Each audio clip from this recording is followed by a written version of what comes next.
Minasyaitonirrajim. Bismillahirrahmanirrahim. Assalamualaikum warahmatullahi wabarakatuh. Waalaikumsalam warahmatullahi wabarakatuh. Ya, selamat pagi sahabat cakap. Masya Allah tabarakallah. Pagi hari ini kita kedatangan tamu yang sangat istimewa, tamu yang sangat spesial, di mana track record kehidupannya begitu sangat menarik, begitu sangat memotivasi. Sekarang sudah berada di samping saya Kang Ustadz Agus.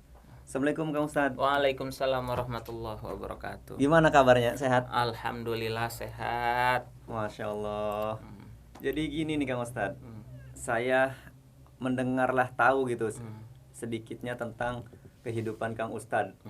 Mulai dari anak band, jadi penjaga toko, jadi penjual koran, terus jadi model, sampai berada di fase ini gitu. Jadi saya penasaran, mungkin teman-teman sahabat cakap juga penasaran gimana track record kehidupan Kang Ustadz semenjak dari dulu sampai sekarang gitu. Berawal dari keluarga yang sederhana. Saya anak ketiga dari 4 bersaudara. Dan keluarga kami adalah boleh dikatakan keluarga yang kurang mampu.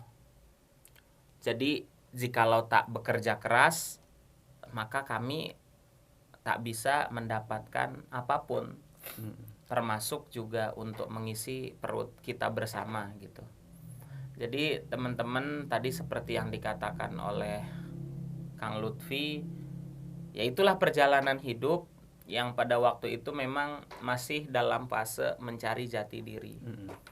Jadi di mana tempat yang terbaik, posisi terbaik belum ditemukan, sampai akhirnya mencari ke setiap sudut bagaimana saya menemukan kenyamanan dan bisa bertahan hidup. Jadi tadi dari mulai saya jadi salah satu penjaga toko di retail ya, kemudian juga menjadi tukang koran sampai menjadi OB di salah satu perusahaan besar di Jakarta. Sampai akhirnya juga sempat juga menjadi model beberapa pekan begitu. Sampai akhirnya alhamdulillah Allah berikan jalan terbaiknya pada saat memang sudah tidak ada tempat lagi berpasrah kecuali mengadu kepada Allah. Itu sebetulnya Kang Lutfi. Kalau basic nyantri situ Kang Ustadz, mulai dari kapan? Saya nyantri itu sebetulnya sahabat cakap semuanya, mulai dari tingkat madrasah ibtidaiyah. Oh, berarti masih kecil ya? Masih umur 8 tahunan. 8 tahun, 9 tahun ya. Diawali start, saya itu asli orang Serang Banten sebetulnya Kang Lutfi. Tapi karena memang nyari pondok waktu itu kita masih berada di dimensi Jawa Barat waktu Jawa itu. Barat. Belum Banten ya. Sampai akhirnya cari pondok, nggak ketemu di mana pondok yang bisa untuk menerima anak tingkat umur SD atau MI gitu. Ya. Sampai akhirnya bertemu itu di daerah Jawa. Tepatnya di mana itu? Tepatnya di Pondok Pesantren Bahrul Ulum Tambak Beras Jombang Jawa Timur. Usia 8 tahun udah jauh tuh merantau. 8 tahun 9 tahun itu sudah berpisah dengan keluarga dan mencoba untuk bertahan dengan bagaimana kita bisa berada di tengah-tengah golongan yang jauh dari keadaan kita gitu. Jadi dari mulai MI kemudian melanjutkan madrasah sanawiyah pun sama di pondok pesantren. Saya alumni pondok pesantren Darul Istiqomah Penanjangan Serang Banten Kiai Haji Sulaiman Ma'ruf. Kemudian SMA-nya pun atau di tingkat berikutnya saya juga mondok di pondok pesantren Latansa Parakan Santri Cipanas Lebak Banten Kiai Adrian Mafatiullah Karim. Sampai akhirnya qadarullah tidak sampai selesai di Latansa karena memang ada 1 dan 2 hal yang menjadikan memang harus terhenti begitu, di antaranya faktor ekonomi. Sampai akhirnya melanjutkan pindah ke Madrasah Aliyah Al Khairiyah Pontang. Jadi sebetulnya kalau ditanya alumni Pontang gitu, tapi sempat mengemban di beberapa pondok pesantren untuk menuntut ilmu gitu. Oh, berarti mungkin terlepas dari pesantren mulai kehidupan jadi anak band gitu. Itu maksud. Iya. Gimana ceritanya bisa jadi anak band segala macam yang lainnya gitu? tadi seperti saya katakan, saya suka musik itu semenjak tingkat madrasah sanawiyah. Sama Jadi berarti. ekspresi meluangkan isi hati daripada engkau menulis di sebuah meja isi hatimu, kan dulu begitu zaman saya. Iya, Ada isi dalam hati itu, cintanya diungkapkan di sebuah meja. sekarang status. Status karma WA semuanya sampai dengan penuh itu kata-kata. Jadi pada waktu itu sudah cinta dengan musik, terutama gitar. Gitar. Karena kalau terlihat cowok pegang gitar itu Wih, cool estetik dan romantis begitu. Sampai akhirnya ditekuni, belajar lah. Nah, tadi itu saya terbentuk band pada saat sudah tidak di pondok pesantren. Tadi itu sudah dikatakan ke Madrasah Aliyah Al Khairiyah Pontang. Bertemulah dengan teman-teman yang ternyata punya visi dan misi sama untuk bikin grup band. Akhirnya terciptalah satu band dengan nama Atrium. Dan ternyata Atrium ini, sahabat cakap semuanya adalah orang tua asuh dan juga paskas juga. Masya Allah, sudah berpindah haluan ya. Dari anak band jadi paskas. Jadi paskas. Itu awal nama Atrium itu gimana Kang Ustadz ceritanya? Atrium itu filosofinya adalah sebuah singkatan. Namanya antrian umum. Antrian umum itu maksudnya adalah setiap orang yang sukses itu punya peluang. Tetapi pun harus ngantri berdasarkan tentang apa ketentuan yang terbaik di tahun ini atau kapan entah. Sampai akhirnya antrian itu tak kunjung dipanggil gitu. Sudah bikin band, bikin lagu sudah, kita mentas sudah puluhan kali tak terhitung. Sampai akhirnya tidak sukses-sukses. Modal habis. Kemudian sempat kita pengen rekaman juga, ternyata modal pun tidak ada. Sampai akhirnya saya berpikir, wah daripada sudah tak sukses-sukses, ini solo karir lah. Akhirnya keluar dari band untuk sementara mencari apa yang harus bisa saya lakukan. Akhirnya saya daftar di salah satu PH, namanya PH PT Genta Buana Paramita Film Production, sebagai model di majalah Gaul. Waktu itu ada acara Cowboy Jejaka dan Gadis Virgin 2009. Di situ casting tuh. Pas 2009 itu jadi awal jadi modelnya. Awal jadi model gitu.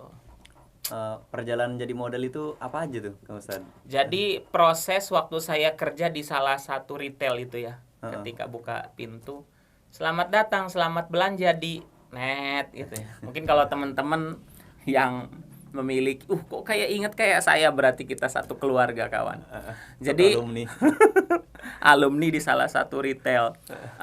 Jadi pada waktu itu sebetulnya titik jenuh ya.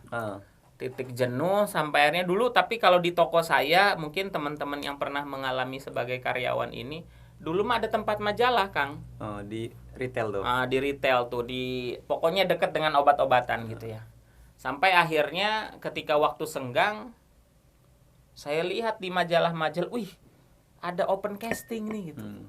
Model, saya bilang, wajah saya ini masuk nggak nih ya gitu tuh, untuk mewakili Banten, Serang waktu itu. Dalam event Cowboy Jejaka dan Gadis Virgin 2009. Sampai akhirnya saya ikut casting. Berangkat ke Jakarta, nekat begitu ya. Saya bilang wajah saya ini kayaknya enggak terlalu lah. Pokoknya di atas KKM lah begitu. Alhamdulillah Allah titipkan itu. Sampai akhirnya berangkat. Setelah berangkat alhamdulillah lolos lah. Lolos sampai dengan beberapa event gitu, pemotretan dan lain sebagainya. Tapi qadarullah ternyata tidak sampai seterusnya meniti karir di dunia entertainment. Tapi sekarang lebih cinta dalam dunia dakwah dan amal sosial gitu. Berarti dari retail ke model. Terus kalau jual koran jadi OB itu kapan tuh? Itu setelah lulus. Setelah lulus dari Madrasah Aliyah Al Khairiyah Pontang, cari kerjaan susah luar biasa. Apalagi kalau ditanya, "Kamu lulusan apa?" Madrasah Aliyah. Saya di Jakarta cari kerja. Madrasah Aliyah itu apa, nggak ada yang tahu. Perusahaan-perusahaan tuh tak kenal Madrasah Aliyah. Saya tinggal tuh di daerah Jakarta namanya Pademangan. Di situ dengan kawan saya, sahabat saya namanya Ang Khunaifi, tinggal bareng begitu kan. Ya namanya cari kerja kemudian susah, akhirnya saya dengan Kang Aang Khunaifi ini, kita setiap pagi itu berangkat untuk jual koran. Sampai akhirnya setelah jual koran, di koran itu ada pengumuman Iya. Ada pekerjaan untuk jadi OB di salah satu tempat di Jakarta namanya PRJ Kemayoran. Waktu itu saya dikontrak oleh salah satu perusahaan ISS namanya. Akhirnya kerja di sana jadi OB 1 bulan saja, kan kontrak selesai sudah tak ada isi. Sampai akhirnya aduh bagaimana ini. Nah, itulah sebetulnya perjalanan-perjalanan yang mengiringi sampai dengan jadi karyawan salah satu perusahaan retail, sampai kemudian akhirnya menjadi model, jadi tukang koran, jadi OB dan lain sebagainya. Tapi itu perjalanan hidup. Nah, terus dari pesantren ke perjalanan sehabis kuliah. Nah, sekarang bisa ke pesantren dan bisa kuliah. Itu gimana perjalanannya, Kang Ustadz? Jadi memang hidayah milik Allah. Iya, benar. Hidayah milik Allah, kesempatan yang Allah titipkan ini berharga, sahabat cakap semua. Tak bisa terukur dengan nilai materi apapun itu. Sampai akhirnya alhamdulillah Allah berikan jalan pertemuan yang indah lah. Saya mengajar di salah satu sekolah ya, namanya Madrasah Ali Al-Hikmah Sujung. Saya mengajar di sana meniti karir, lulus SMA, ngajar SMA. Benar. Insyaallah. Jadi waktu itu saya mengajar bidang studi bahasa Inggris. Sampai akhirnya sambil kuliah tuh. Sambil kuliah, tapi ternyata Allah uji di semester 7 yang harusnya mungkin saya lulus gitu. sudah mau lulus tuh ya, sudah persiapan ya Allah perjalanan 4 tahun kita kuliah, tapi ternyata ada kejadian yang tidak bisa terlupakan ya. Jadi pada waktu itu ada teman-teman kuliah satu angkatan aneh itu kurang lebih ya tanda tangan untuk mengeluarkan saya dari kampus. Dan pada waktu itu ketika saya minta tolong dengan beberapa sivitas akademik di kampus, tapi ternyata mungkin tidak bisa membantu, sampai akhirnya menyetujui keputusan teman-teman mahasiswa untuk mengeluarkan saya. Dan pada waktu itu sudah di semester 7 loh. Sudah di semester 7, sudah harusnya saya berpikir tentang proposal, sudah seharusnya saya berpikir tentang bagaimana penyusunan tugas akhir, tapi qadarullah itu yang terbaik. Sampai akhirnya mungkin frustasi ada di awal. Sudah di level itu, tapi mungkin itulah yang Allah maksudkan. Tempatmu terbaik adalah berhijrah dari tempatmu yang sekarang. Sampai ini saya berangkat ke Bogor. Nah disitulah, setelah di Bogor itulah saya tinggal bersama anak-anak yatim piatu. Nyantri juga tuh di Bogor. Nyantri juga. Tapi sebelum nyantri sebetulnya ada perjalanan yang mengiringi sebelum ke sana, diantaranya bertemu dengan komunitas Majelis Rasulullah. Komunitas Majelis Rasulullah waktu ketika almarhum Habib Munzir bin Fuad Al-Musa rahimahullah, mudah-mudahan beliau senantiasa ditempatkan di sisi Allah yang terbaik. Amin. Jadi pada waktu itu bertemu di salah satu kajian yang memang Allah rencanakan itu tidak ingin saya ikuti, tapi memang terpaksa untuk ikut dan mendengar nasihat beliau di salah satu jalan di daerah Jakarta. Nah itulah sebetulnya titik hidayah itu masuk, sampai akhirnya saya berpikir ya Allah, saya ingin perbaiki hidup saya ingin perbaiki kualitas keimanan dan keilmuan saya, sampai akhirnya saya katakan saya berhenti dari model, saya sudah tinggalkan musik, saya pengen hijrah dengan kafah. Masuklah, tinggallah di pondok pesantren Ruhama Gunung Sindur, ada di daerah Bogor. Saya tinggal di sana bareng dengan anak yatim piatu, di situ belajar hidup, Kang Lutfi. Mereka sudah tak ada orang tua kan, tapi kok kayaknya saya nikmati jalan hidup mereka. Para santri itu nikmat luar biasa, padahal kurang kasih sayang dari orang tuanya, tapi begitu luar biasa punya mimpi dan motivasi yang besar, apalagi saya begitu. Akhirnya ketika melihat kejadian-kejadian santri itu, melelehlah hati saya. Ya Allah, saya bilang saya harus lebih baik sekarang. Sampai akhirnya saya kemudian kuliah kembali, ambil S1 lagi, kemudian lulus S1. Belum muncul ijazah, saya langsung lanjut S2. Kemudian S2 juga belum dapat ijazah, saya lanjutkan ke studi S3 atau doktoral di UIN Sultan Maulana Hasanuddin Banten. Itu mungkin kurang lebihnya, Kang Lutfi. Terus gini Kang Ustadz, kan di awal Kang Ustadz bilangnya berasal dari keluarga yang tidak mampu. Kok sekarang bisa kuliah sampai S3 sampai doktor gitu? Gimana ceritanya?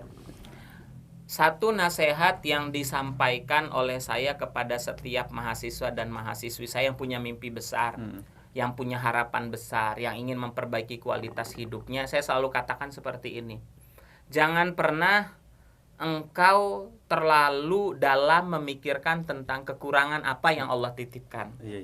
Akan tetapi temukanlah kelebihan yang Allah titipkan padamu. Jadi pada saat kita berada di dimensi kekurangan, baik secara ekonomi, kemampuan, jangan semakin dalam lihat tentang hal tersebut. Karena ketika kita semakin dalam lihat kekurangan, kita tidak sadar kita pun diberi kelebihan. Iya, benar. Makanya kalimatnya la tahtakir mandunaka falikuli syai'in maziyah. Jangan kita hina, jangan kita caci, jangan kita maki kerendahan orang lain, karena setiap orang punya kelebihan. Jadi pada waktu itu memang saya berasal dari keluarga yang kurang mampu, tidak mampu begitu secara ekonomi. Tapi akhirnya saya berpikir mencari jalan bagaimana untuk bisa kuliah dan gratis. Saya itu sebetulnya pemburu beasiswa. Sampai akhirnya alhamdulillah dapat beasiswa S1, dapat beasiswa S2 gitu, dan bisa menyelesaikan kedua-duanya. Dan alhamdulillah sampai saat ini pun hubungan saya dengan tempat di mana saya menimba ilmu baik S1 ataupun S2 di Bogor ini sangat terjalin harmonis sekali. Dan alhamdulillah setiap event-event kampus apapun itu saya diundang, baik sebagai narasumber, baik sebagai partisipan, atau juga memang sebagai salah satu dosen di sana begitu.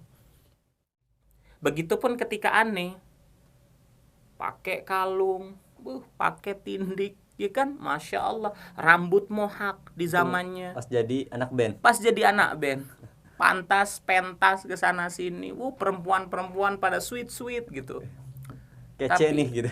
Pokoknya di zaman itu ya. Jadi kita tak pernah tahu kapan kematian itu datang.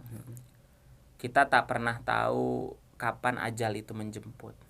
Tapi yang harus kita persiapkan adalah kita harus berada dalam dimensi ketaatan.